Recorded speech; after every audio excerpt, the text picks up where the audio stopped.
Hey guys, welcome back. Joey again, and you're watching Vegas D-Tech. Just got done eating dinner, and now it's time to get back into the lounge, and it's time to get back into some tech talks.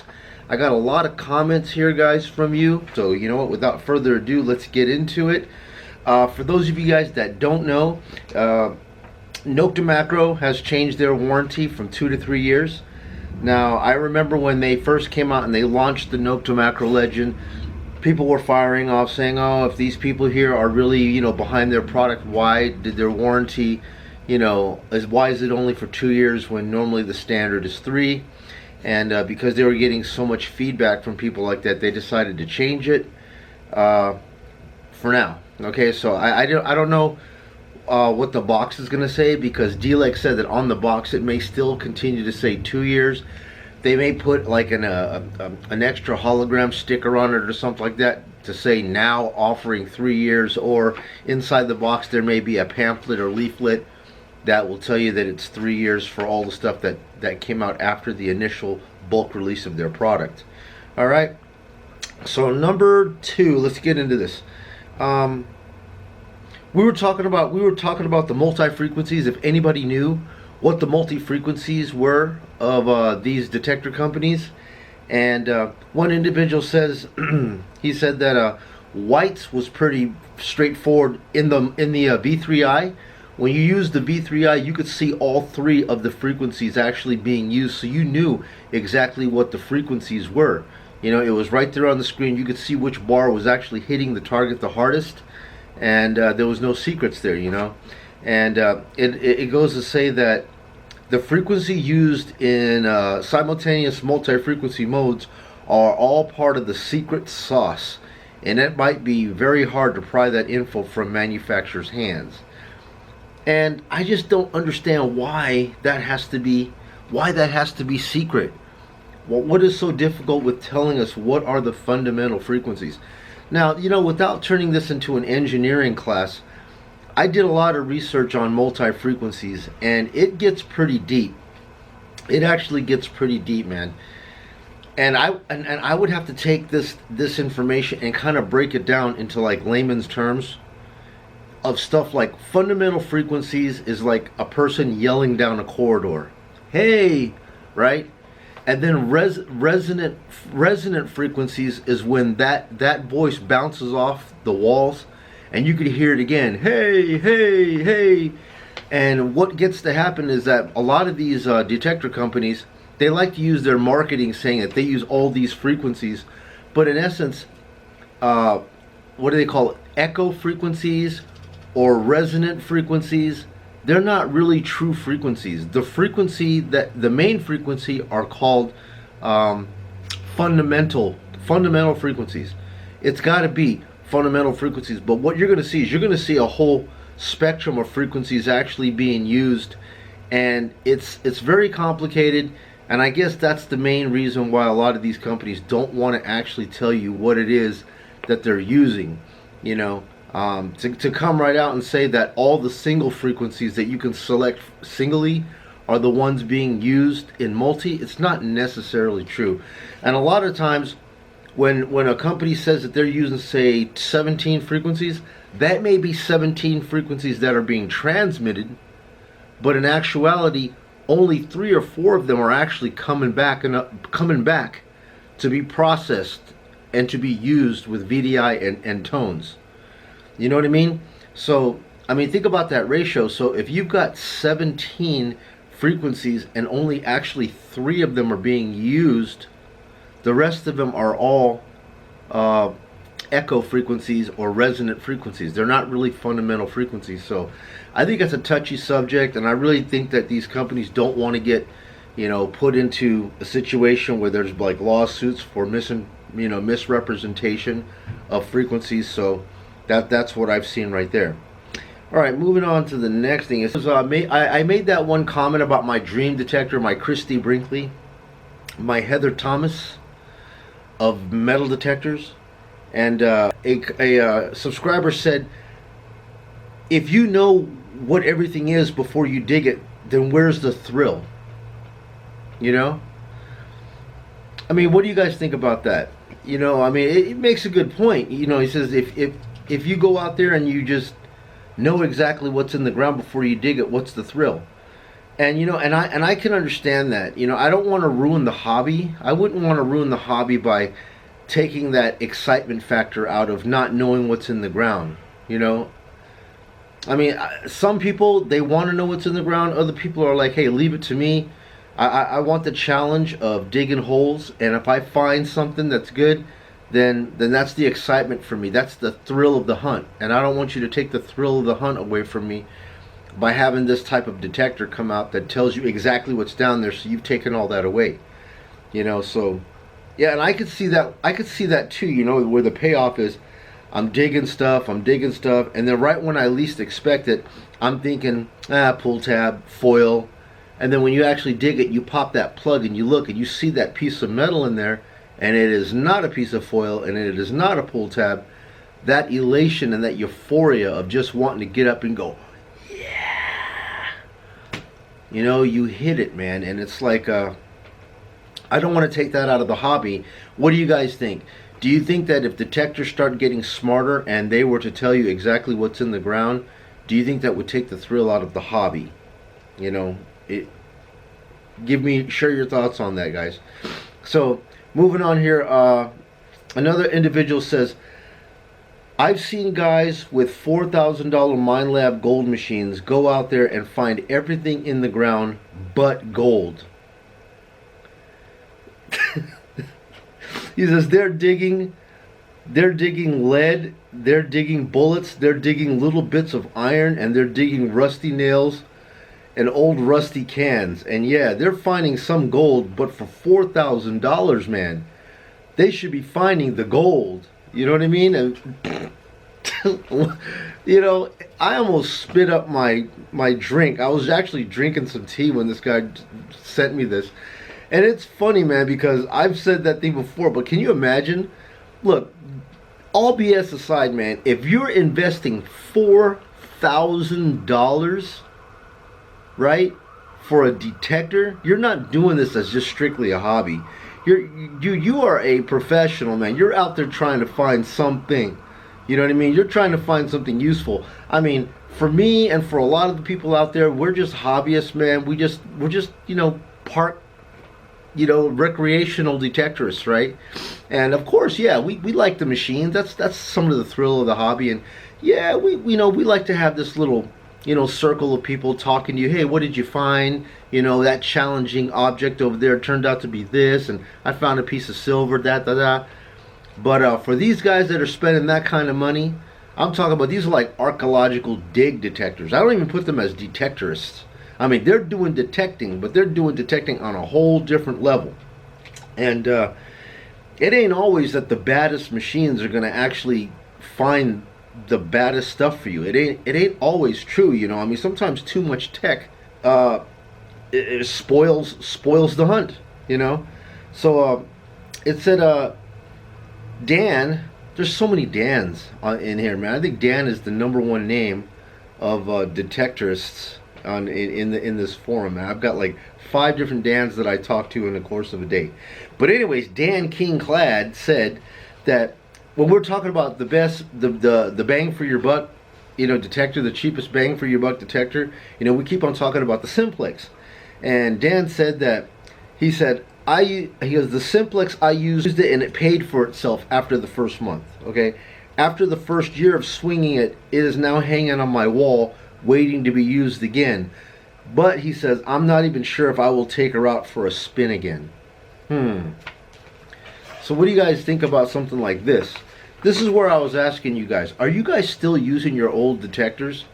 Or have you guys just basically retired them and then you put them into the museum?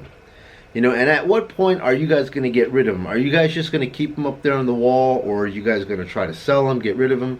I mean, for me, if I'm not using something, I generally get rid of it.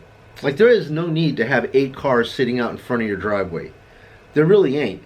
I mean, I need 2 vehicles, man. A truck, because it is practical and it has multiple facets of how it can be used. A truck will always be needed in your home. And then number 2, another car, man. Maybe a 4-door car that you can go and take people out to dinner, pick people up from the airport, this and that. Your average daily go-getter. And that's basically it. And I'm just thinking that, with detectors, I kind of look at it the same way. Having 5 detectors, I really don't need all 5, man. Do you guys have 5 detectors that you have sitting on your wall? At what point are you guys going to sell off some of them, or are you guys just going to keep them because they've brought you good things and good memories, and so you're keeping them? Or how do you guys feel about that? Do you guys have a 1, 2, 3, and do you rotate through your stock? I've seen a lot of guys here bring up some names of some detectors that I've heard of through the years, but I've never really researched. Number one, what do you guys know about this Deep Tech Vista Smart? I've seen numerous guys over here, man. Tell me about this. Tell me about this Vista. What is it here? Deep Tech Vista Smart A, and another one that I saw for sale. And I think these are European brands, but the Rudis Altair 71, man, they look like some mean machines. I have no idea how much that type of machine costs. I can imagine it's high tech and it's probably going to be very, very expensive. But if you guys can tell me what you think about those devices there. Okay, so next thing here we're talking about. Another person told me, he was asking, when is enough enough? How much do you need to invest in detectors before you're satisfied that you have what you need? That's a good question. Is it a good thing or is it a bad habit to get into this? Every time a new detector comes out, we feel like the stuff that we have right now, it's not good enough, but at one point it was good enough for us to spring for it, and that whatever new that's coming out and being released, somehow that's got the secret sauce in it that's going to put you over the top and take you to the glory land of finding all these relics that you've been missing all this time. Is it true? I don't know. I mean, I can only relate this to when I used to be a mechanic over at the dealership, and we used to have these tool trucks come by all the time. Snap-on and Makro, they used to come by all the time, man. And you know what? It didn't matter if you were a newbie, a greenhorn, just starting off busting tires. They would open up an account for you and give you a credit limit. And they wanted you to buy these expensive tools, man. I'm talking about, these snap-on tools, 3 wrenches, man. I seen this one kid buy 3 wrenches for like close to $350 just for 3 wrenches, man. And I was like, man, I don't even know. I said, my entire tool chest is made up of Craftsman, and they work just fine. I mean, my Craftsman tools were, if they broke, they would be free replacement. And I replaced many of your water pumps, many of your alternators, radiators, starters. I pulled them all out with just Craftsman, and it's worked absolutely great for me. So I don't know, man. That's the good question there. When is enough enough, man? When is the best detector going to arrive that's going to make you stop buying any more detectors, or is that just a unicorn? Is that just something that's just pixie fairy dust? There's no such thing. I mean, the industry, as new detectors come out, we buy them because we like buying them, because it makes us feel like we're doing something and we're advancing and it's going to make us better. One question that I had, somebody brought up about the Apex, right? I used the Apex a couple of times, man, and there was something strange about that Apex, right? I want to know that, it says the multi is tweaked to each mode.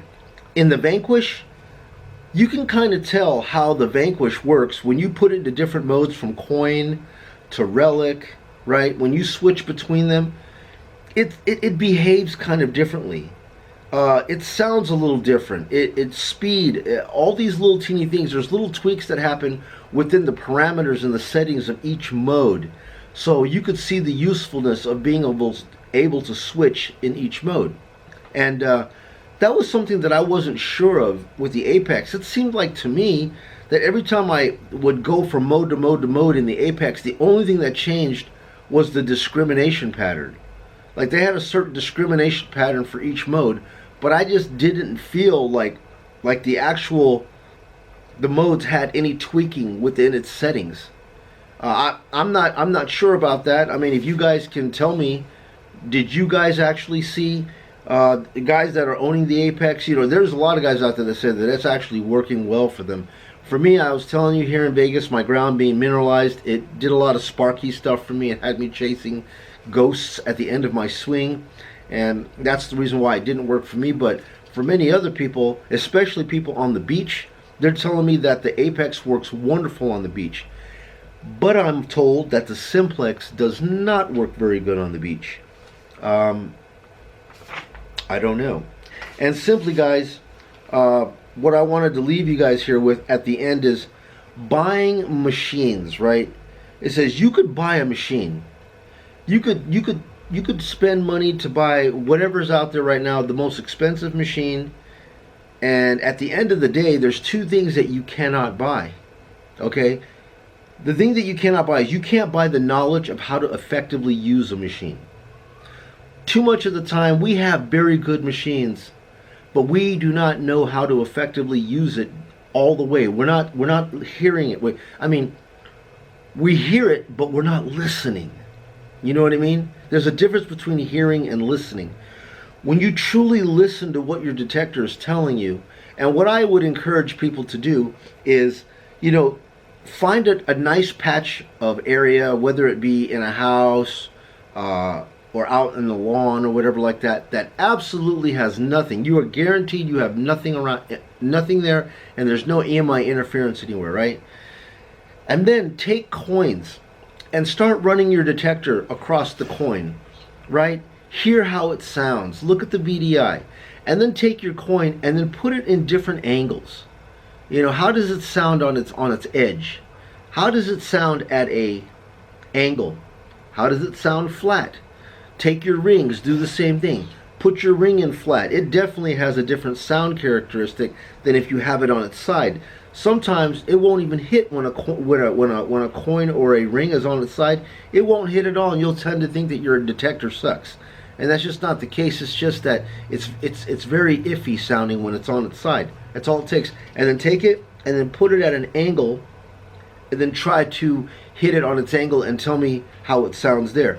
I know some guys say bury it. I don't know. I mean, if you want to bury it, go ahead. It just seems like a pain when you're doing this. I tend to throw a book on top of it or something like that to signify density. So get yourself a magazine or a book, put that over your target, and then go ahead and go sweeping on it, and come up with your own idea. But understand that there's a difference between just hearing your detector make noise and really listening to what it's trying to tell you. Okay, that's number one. Number two, you need to physically walk over the object. Okay? When you say you go to the park and you can't find nothing, I mean, you can't will something to be in the ground. You know what I mean? A lot of times I used to sit there and go, please, use that Jedi mind trick. There will be a piece of gold. There shall be a quarter in the next few targets. And it's either there or it's not there, man. You know what I mean? So those are two things that you're not going to be able to purchase. Yes, you can buy the detector. All it takes is, hey, Dad, let me get some money. Hey, Gramps, let me get some cash. Credit card, Discover card, charge it. And in a few days, a knock will be on your door. A guy in a brown outfit will hand you this this box. You'll open it up, and you've got this bright, shiny new detector. Put it all together. Now you're just standing there holding the detector, listening to it beep. And then what? Okay, now the rest of it comes down to you learning that detector and effectively using it. Alright, so like I said, knowledge, man, is key, dude. There's been some guys that can take any one of my detectors here that are professionals, that know and have spent so much time on that detector. I'm like, oh, you've got one of these guys? Let me use that. And they'll just run circles around you. You know what I mean? With just what you would consider a substandard detector, because they just know. They have intuition.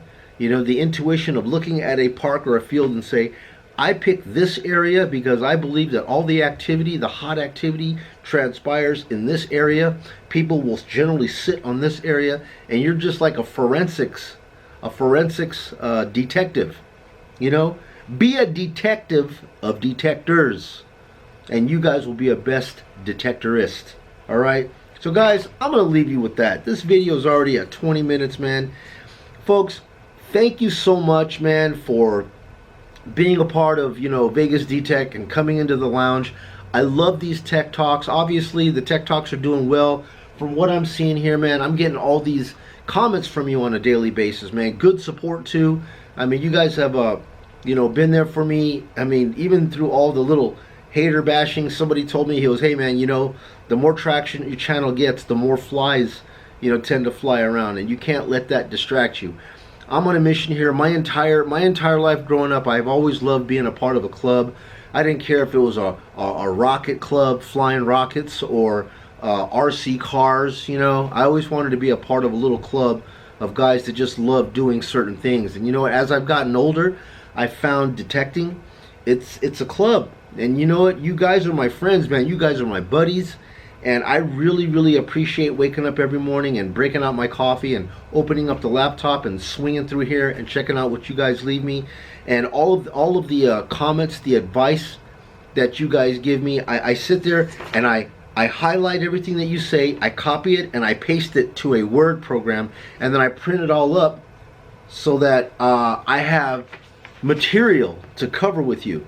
You know, get questions and answers, and you guys are wonderful. So from the bottom of my heart, guys, thank you so very much for being a part of this club. I will continue to do this as long as you guys want me to be here for you. I'm here for you. And with that, guys, I bid you a good night. Thank you again. This is Tech Talk number 21. I'll see you guys back here on the next video. You guys have a great evening. Good night.